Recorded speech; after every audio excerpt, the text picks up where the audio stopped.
disusun mengikut jenis-jenis dia. Okey, dia disusun mengikut bilangan nombor proton. Di mana kedudukan nombor proton? Okey, kalau kamu tengok di dalam jadual berkala ni, nombor proton disusun di bahagian atas. Okey, jika kamu nampak, cikgu zoom cikgu zoom. Okey, bila cikgu zoom lagi, kamu akan nampak di bahagian atas ni ada tulis nombor 3, nombor 4. Kemudian kita gerak ke tepi.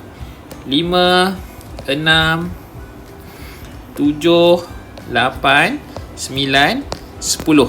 Okey, maksudnya dia disusun mengikut nombor proton unsur tersebut. Nombor proton yang paling sikit adalah hidrogen. Di mana kedudukan hidrogen? Okey, kedudukan hidrogen adalah di sini.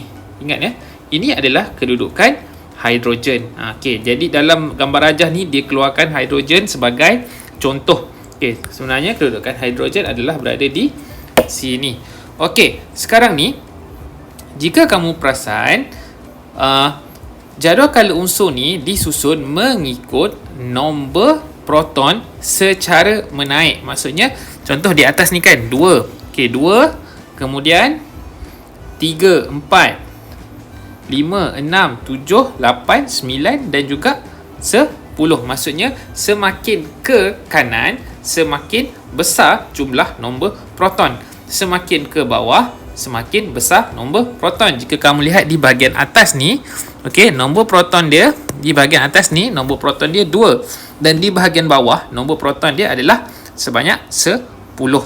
Okey, kalau kamu tengok antara kiri dan kanan, contoh antara oksigen dan juga neon. Okey, tengok oksigen nombor proton dia adalah 8, manakala untuk neon nombor proton dia adalah 10. Di bahagian kiri lebih sedikit berbanding di bahagian kanan. Alright. Jadi, apa kamu punya objektif pembelajaran? Okey, kamu dah kenal kan? Kamu dah kenal apa itu jadual berkala. Jadual berkala adalah di mana unsur-unsur disusun mengikut bilangan nombor proton. Okey, pertama sekali kamu perlu mengenal pasti apa itu kala, apa itu kumpulan dan juga blok SPDF. Yang kedua, mengenal pasti kedudukan logam, separa logam, bukan logam, gas dan juga jadual berkala unsur dalam jadual berkala unsur. Yang ketiga, menyatakan konfigurasi elektron bagi unsur dalam jadual berkala. Yang keempat, menentukan kedudukan unsur dalam jadual berkala berdasarkan konfigurasi elektron. Kita akan go one by one. Okey. Dalam jadual berkala moden, unsur-unsur disusun mengikut nombor proton menaik secara mengufuk. Kan cikgu dah cakap tadi. Okey, macam mana disusun? Kita tengok Okey, kita zoom lagi. Paling zoom. Okey, ni dah paling habis zoom dah ya. Okey. Jadi, kita tengok di sini di atas ni kita ada satu iaitu hidrogen. Okey, cikgu tambahlah hidrogen. Okey, hidrogen ada satu proton. Alright, dia duduk di bahagian paling kiri dan juga paling atas. Kemudian selepas hidrogen kita ada helium. Helium disusun di bahagian atas juga tapi di bahagian paling kanan sebab dia ada 2. Kemudian dia ke bawah pula lagi. 3, 4, okey. 5, 6, 7, 8, 9 dan juga 10. Okey, ingat dia disusun mengikut bilangan nombor proton secara menaik dan mengufuk. Maksudnya daripada kiri ke kanan. Okey, sekarang ni kita nak tengok di mana kala dan juga di mana itu kumpulan. Kalau kamu perasan, okey, di sini ada tulis nombor 1, 2, 3, 4, 5, 6, 7, 8, 9, 10 sampai juga 18. Okey, di mana? Di sini ya. Okey, nampak ni? Di sini sampai sini. Kemudian di sini sampai sini. Ini sampai sini. Ini merujuk kepada kumpulan. Maksudnya, unsur ini terbahagi kepada 18 kumpulan. Okey, di mana setiap kumpulan ni mempunyai sifat-sifat yang berbeza. Kamu akan belajar kumpulan mana? Kamu akan belajar kumpulan 1, 2, 13 hingga 18. 3 dan 12 kamu tak perlu belajar. Okey, jadi kamu perlu tahu sajalah kalau kumpulan 3 kedudukannya di mana. 3, 4, 5, 6 sampai 12 kedudukan dia berada di tengah. 1, 2 di bahagian kiri, 13 hingga 18 di bahagian kanan. Alright. Sekarang ni kamu dah tahu kumpulan. Sekarang ni kamu tahu pula kala. Okey? Kala. Yang ini kita panggil dia kala. Dari atas sampai ke bawah. Yang ini kita panggil dia sebagai kala. Okey. Kala pula ada berapa? Kala ada sebanyak 7. Okey, kalau kumpulan dia diukur daripada atas ke bawah. Kalau kala dia diukur daripada kiri ke kanan. Maksudnya di sini kita ada kala 1, kala 2, kala 3, kala 4, kala 5, kala 6 dan juga kala 7. Okey, maksudnya kalau kita nak tahu di mana kedudukan koordinasi sesuatu unsur tu. Contoh cikgu cakap kala 4 kumpulan 2. Kala 4 kumpulan 2. Okey, kumpulan 2. Siapa dia? Kala 4 kumpulan 2 ni. Kita tengok. Kita pergi kepada kala keempat. Okey, kemudian kala keempat kumpulan kedua. Inilah dia. Kalsium kala 4 kumpulan kedua. Okey, sebab tu kita bahagikan dia kepada kumpulan dan kala supaya kita dapat relocate dia. Kita dapat kenal pasti di mana kedudukan unsur tersebut. Dan unsur-unsur ni mempunyai sifat-sifat dia yang tersendiri. Sebab tu kita susun dia ikut jenis. Okey. Seterusnya, kita nak mengenal pasti di mana blok S, P, D dan juga F. Okey. Kumpulan 1 dan 2. Ini kumpulan 1 dan 2 merujuk kepada blok. Okey, yang ini merujuk kepada blok S. Kita panggil dia blok S. Kumpulan 3 sehingga kumpulan 12. Okey. Ini ya. Okey, 3, 4, 5, 6, 7, 8, 9, 10, 11, 12. Yang ini merujuk kepada blok D. Okey, kemudian kita ada blok P pula. Blok P merujuk kepada kumpulan 13, 14, 15, 16, 17, 18. Okey, yang ini kita panggil dia blok P. Kecuali yang di atas ni. Yang di atas ni, ini adalah helium. Di mana helium dia termasuk dalam kumpulan blok S. Okey, sekarang ni kita ada blok F. Blok F ni paling mudah sebab dia berada di bawah. Dia tak kacau siapa-siapa. Yang ini kita panggil dia blok F. Okey, blok F di bawah. Kamu tak belajar pun.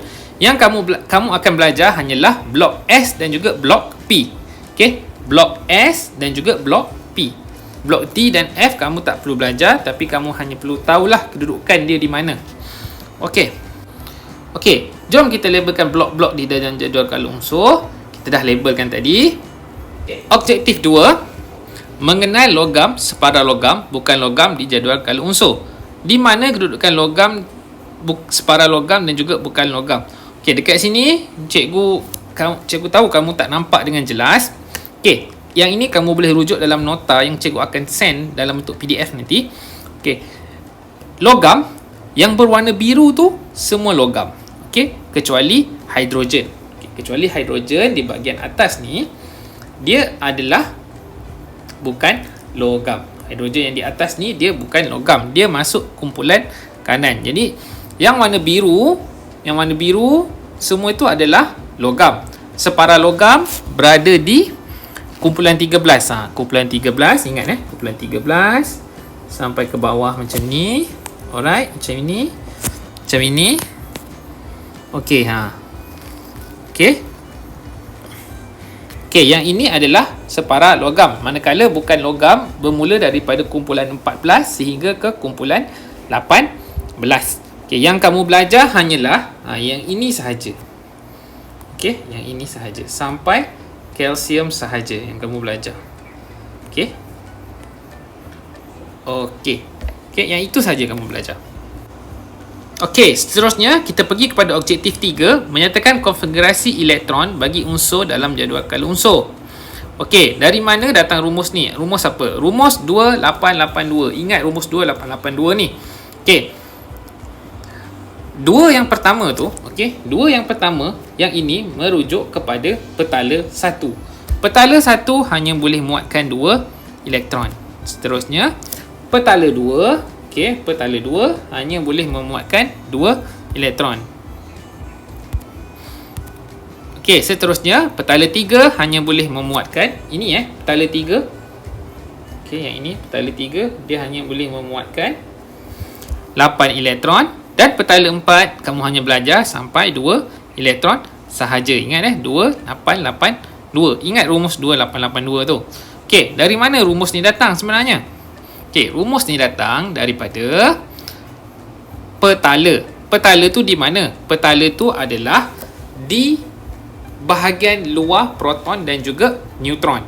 Di mana itu petala ni merupakan rumah bagi elektron. Jika kamu nampak dekat tengah ni, okey, dekat tengah ni kita ada kalsium. Di tengah-tengah kalsium ni kita ada proton dan juga neutron. Okey. Okey, di tengah-tengah ada proton dan neutron dan di bahagian luar ini kita ada elektron. Okey. Dan elektron ni dia disusun mengikut petala. Okey, petala pertama hanya 2 elektron sahaja boleh masuk. 1, 2. Sebab petala dia kecil. Petala kedua hanya 8 elektron boleh masuk. 1, 2, 3, 4, 5, 6, 7, 8. Okey, ni petala kedua ingat Petala ketiga hanya 8 juga boleh masuk. 1, 2, 3, 4, 5, 6, 7, 8. Dan petala terakhir sekali kamu hanya belajar 2 elektron. Dia boleh banyak masuk elektron, boleh masuk banyak, tapi kamu belajar sampai 2. 2, 1. Okey, ingat Okey. Itu adalah petala. Petala tu adalah rumah bagi elektron. Jadi kamu kena ingat rumus 2882 ni. Rumah pertama, petala pertama hanya boleh masuk 2 elektron. Petala kedua hanya boleh masuk 8. Petala ketiga boleh masuk 8 dan petala keempat kamu hanya belajar sampai 2 elektron sahaja. Okey. Okey, ini adalah atom kalsium Ini adalah kalsium di mana kalsium ada 20 proton dan juga 20 elektron. Okey, proton duduk dekat tengah-tengah. Tak ada masalah, kita tak kacau dia. Yang masalahnya adalah elektron. Elektron dia berada di bahagian luar. Apabila dia berada di bahagian luar, kita kena susun dia ikut petala dia. Okey. Okey, di luar terletaknya 4 petala elektron. Jom kita tulis konfigurasi elektron. Okey. Soalan biasanya akan bagi macam ni. Dia akan bagi nombor proton. Contoh hidrogen. Hidrogen nombor proton dia berapa? 1. Ingat, bilangan proton bersamaan dengan bilangan elektron. Jika proton 1, elektron juga 1. Okey, sekarang ni kita tengok konfigurasi elektron. Konfigurasi elektron dia adalah 1. Ingat rumus 2882 2. Helium nombor proton 2, konfigurasi elektron dia 2. Lithium nombor proton 3, bilangan elektron dia 3. Konfigurasi elektron, macam mana kita nak susun elektron dia? Dia akan jadi 2, 1. Kenapa 2, 1? Sebab dia ada 3 elektron. Kamu nak masukkan dalam petala yang tadi tu. Jadi petala pertama hanya masuk muat 2. Petala kedua boleh masuk 1. Dia akan jadi 2, 1. Ini memberi maksud yang ini petala 1 ada 2 elektron. Okey. Yang ini memberi maksud petala 2 ada 1 elektron. Okey. Kita go on lagi. Kita pergi kepada beryllium. Beryllium kita ada 2. Kita ada 4 elektron. Jadi macam mana kita nak tulis konfigurasi dia? 2. Kita ada 4 elektron. 2 elektron masuk petala pertama, 2 elektron masuk petala kedua. Kita ada boron. Boron kita ada 5 elektron. 2 elektron masuk petala pertama, 3 elektron masuk petala kedua. Kita pergi kepada karbon. Karbon kita ada 6 elektron. 6, 2 masuk petala yang pertama, tinggal 4 dalam petala kedua. Okey. Seterusnya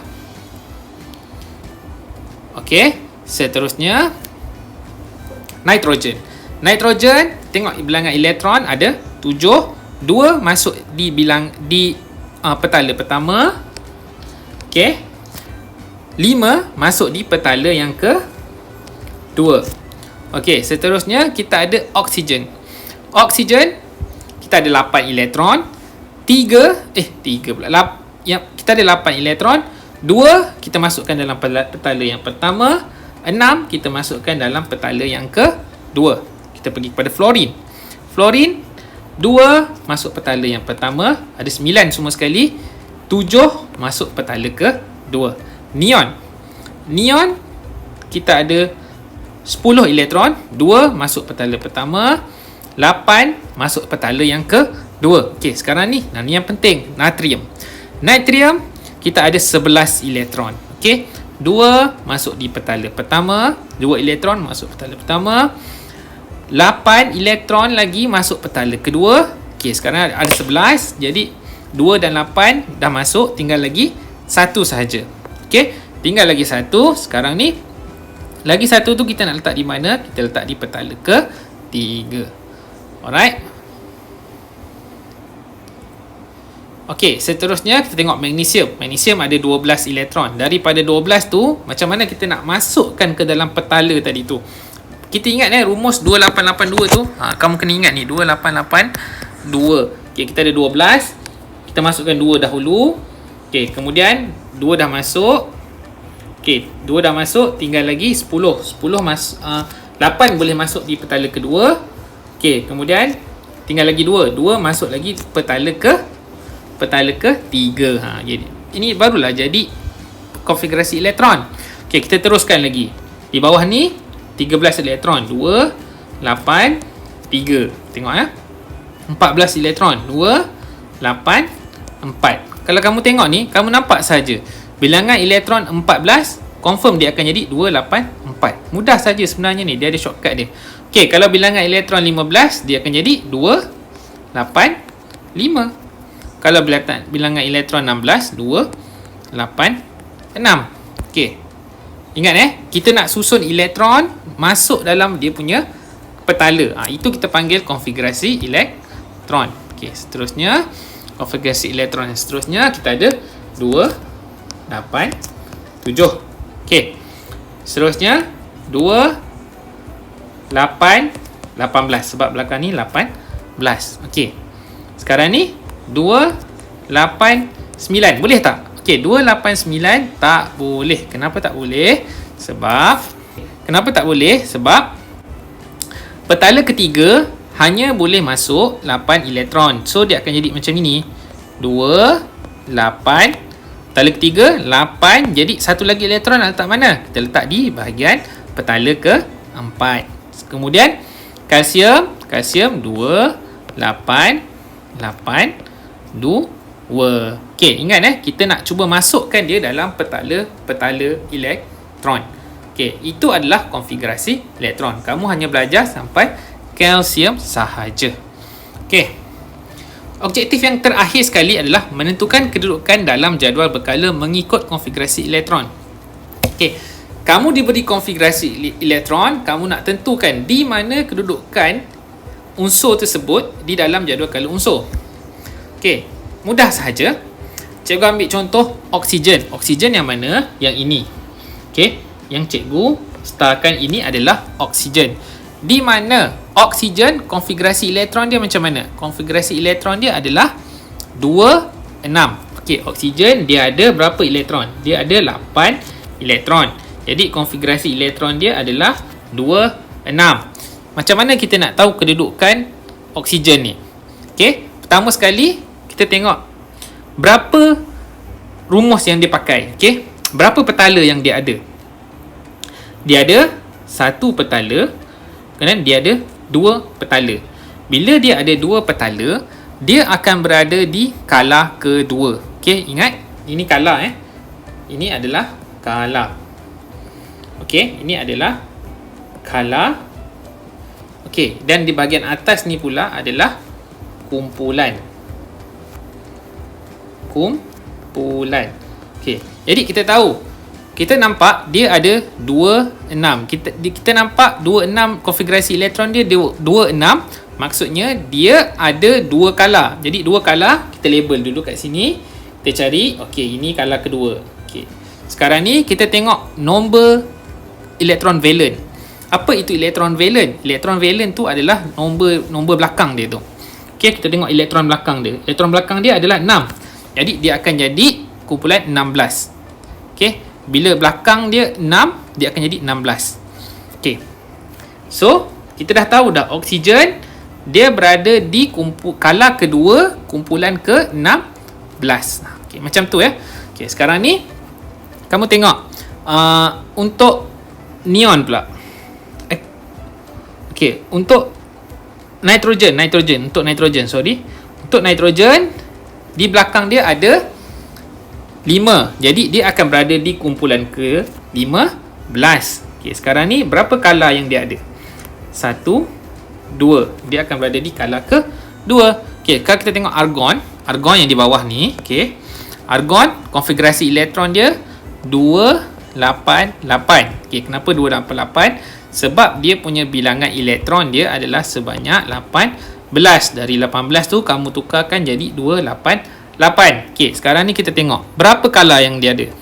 Okey, berapa petala yang dia ada? 1, 2, 3. 1, 2, 3. Jadi dia akan berada di kala ke-3. Ingat ni kala 1, kala 2 dan kala 3. Dan di belakang ni nombor 8. Jadi dia akan berada di kumpulan ke-18. Kecuali di belakang dia ada nombor 1 atau 2. Jika 1 atau 2, dia akan berada di kumpulan 1 atau kumpulan 2. Okey, ingat ni kumpulan 1 dan ini kumpulan 2. Okey, kalau di belakang dia 1, 2, dia akan berada di kumpulan 1 atau kumpulan 2. Jika di belakang dia 3 dan ke atas, dia akan jadi tambah 10. Maksudnya, jika belakang dia 3, dia akan pergi jadi kumpulan 13. Di belakang dia 4, dia akan jadi kumpulan 14. Alright.